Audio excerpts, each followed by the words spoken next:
Magnetic কন্ডাক্টরটি on করলাম, তারপরে motor চালার জন্য এখন এই 3 ফেজ লাইন দিলাম। আসসালামু আলাইকুম, আমি মাজহারুল ইসলাম, লালমনিরহাট আইডিয়াল পলিটেকনিক ইনস্টিটিউটে ট্রেনিং সেন্টারের নাম হচ্ছে মাল্টিপারপাস।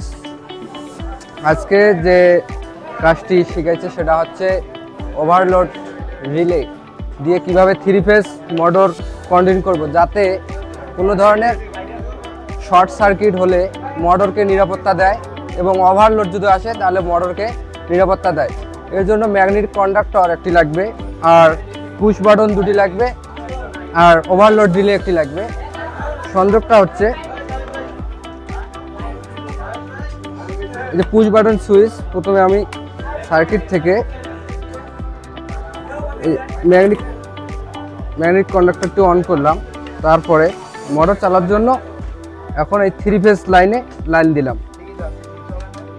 এই যে মোটর ঘুরতেছে, আর কোনো প্রকার যদি ওভারলোড বা শর্ট সার্কিট হয় তাহলে এটা নিচের দিকে যাবে এবং এই বাল্বটি জ্বলে উঠবে। মানে শর্ট সার্কিটের হাত থেকে বাঁচার জন্য ম্যাগনেটিক কন্ডাক্টর এবং ওভারলোড রিলে ব্যবহার করা হয়, যাতে মোটরের কোনো ক্ষতি হয় না। ঠিক আছে, ধন্যবাদ।